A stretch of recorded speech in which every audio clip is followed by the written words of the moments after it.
Pemirsa, pemilihan gubernur dan wakil gubernur Provinsi Bengkulu tahun 2024 final hanya akan diikuti oleh dua bakal pasangan calon saja, yakni pasangan Rohidin Mersyah dan Meriani, dan satu lagi pasangan Helmi Hasan dan Mian. Hal tersebut terlihat dari beberapa hari terakhir, beberapa partai politik telah menuntaskan dan menyerahkan rekomendasi atau B1 KWK kepada bakal pasangan calon tersebut. Dari 45 kursi di DPRD Provinsi Bengkulu, saat ini hanya tersisa 7 kursi lagi yang belum mengeluarkan B1 KWK, yakni ada dua partai politik, P3 dan Gerindra. P3 1 kursi dan Gerindra 6 kursi yang belum menentukan arah siapa yang bakal diusung di Pilkada Provinsi Bengkulu.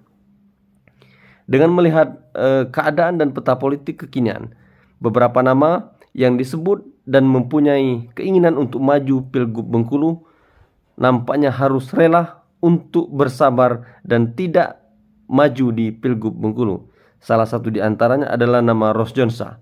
Sebelumnya Rosjonsa yang merupakan wakil gubernur Bengkulu saat ini disebut-sebut akan maju pada Pilkada Provinsi Bengkulu.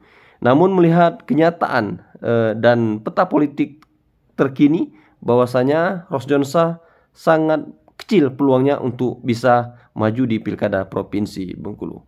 Karena dari 45 kursi sebagaimana yang disebutkan tadi, 7 kursi yang masih tersisa ya, yang belum memiliki yang belum menentukan sikap siapa yang akan diusung di Pilkada Provinsi Bengkulu. Namun 7 kursi tersebut tidak cukup ya, karena syarat minimal itu minimal diusung oleh 9 kursi di DPRD Provinsi Bengkulu.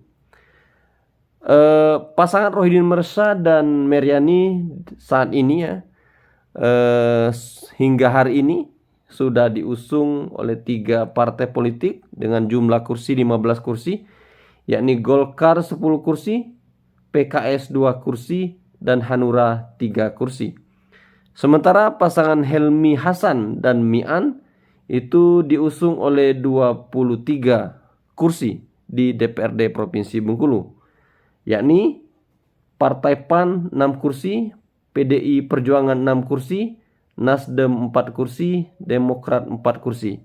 Dan terbaru pada hari ini 18 Agustus 2024, pasangan Helmi Hasan Mian baru saja menerima rekomendasi B1 KWK dari Partai Kebangkitan Bangsa, sehingga total pengusung partai pengusung untuk Helmi Hasan Mian, yakni ada 5 partai politik dengan jumlah kursi 23 kursi di DPRD Provinsi Bengkulu.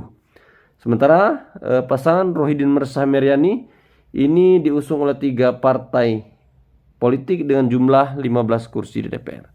Nah, hingga saat ini masih tersisa ya 2 partai politik lagi yang belum menyerahkan rekomendasi atau B1 KWK secara resmi kepada kandidat bakal pasangan calon yang ada di Provinsi Bengkulu, yakni Partai P3 dan Partai Gerindra. Namun seperti yang kita sampaikan tadi ya, bahwa 2 partai ini, misalkan kedua partai ini bergabung, yakni P3 dan Gerindra, P3 1 kursi, Gerindra 6 kursi, totalnya ada 7 kursi ya. Nah, 7 kursi ini belum memenuhi persyaratan minimal untuk maju bisa mengusung calon gubernur dan wakil gubernur di Provinsi Bengkulu. Karena untuk mengusung bakal pasangan calon ya, Pilgub Bengkulu ini minimal diusung oleh 20% partai politik yang memiliki kursi di parlemen ya, 20% kursi di parlemen atau 9 kursi. Nah, artinya Pilkada Provinsi Bengkulu sepertinya bakal sengit karena ada duet head to head antara Rohidin Mersyah dan Helmi Hasan. Nah, apalagi sebelumnya memang sempat terdengar ya bakal pasangan calon perseorangan atau independen, yakni Dempo Esler dan Ahmad Kennedy bakal maju di Pilgub Bengkulu. Namun berdasarkan data dari hasil verifikasi yang dilakukan oleh KPU Provinsi Bengkulu, pasangan ini dinyatakan tidak memenuhi syarat karena kekurangan dukungan yang dimasukkan ya. Nah, sehingga final bahwasanya Pilkada Provinsi Bengkulu, Pilgub Bengkulu hanya akan diikuti oleh 2 kandidat bakal pasangan calon saja, yakni Helmi Hasan Mian dan Rohidin Mersyah Meriani.